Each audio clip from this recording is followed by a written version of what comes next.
திருப்பூர் தெற்கு சட்டமன்ற தொகுதியில் கழக கூட்டணி கட்சியான அகில இந்திய ஃபார்வர்ட் பிளாக் கட்சியின் வேட்பாளர் காளிமுத்துவை ஆதரித்து பிரச்சாரம் மேற்கொண்ட புரட்சித்தாய் சின்னம்மா, ஆண்டுக்கு 50,000 கோடி ரூபாய் வருவாய் ஈட்டித்தரும் திருப்பூரில் எந்த அடிப்படை வசதிகளையும் திமுக அரசு செய்து தரவில்லை என்று குற்றம் சாட்டினார். திருப்பூர் தெற்கு, பல்லடம், சூலூர், சிங்காநல்லூர், கவுண்டம்பாளையம், கோவை வடக்கு, மேட்டுப்பாளையம், பவானிசாகர் ஆகிய சட்டமன்ற தொகுதிகளில் தேர்தல் பிரச்சாரம் மேற்கொள்வதற்காக அனைத்திந்திய புரட்சித் தலைவர் மக்கள் முன்னேற்றக் கழக பொதுச் செயலாளர் புரட்சித்தாய் சின்னம்மா திருப்பூர் தங்கும் விடுதியிலிருந்து புறப்பட்ட போது கழக மற்றும் கூட்டணி கட்சிகளின் தொண்டர்கள் உள்ளிட்டோர் உற்சாக வரவேற்பு அளித்தனர்.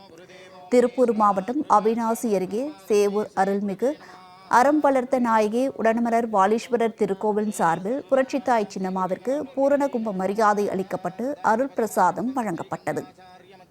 पूर्णदधाति मदव्यो सानीति एकदा ब्रह्मणमुपहरति एकदैव यजमान आयुस्वेजो दधाति सदाशिवसमारम्भं श्रीखण्डाचार्यमध्यमाम् अस्मदाचार्यपर्यन्तां वन्दे गुरुपरम्पराम् अरम्वर्तनायिका समेत वालीश्वर स्वामिनः दिव्य अनुग्रह आशीर्वाद वरप्रसाद सिद्धिरस्तु. गुरुब्रह्मा गुरुविष्णु गुरुदेवो महेश्वरः गुरुसाक्षात् परब्रह्म तस्मै श्री गुरवे नमः.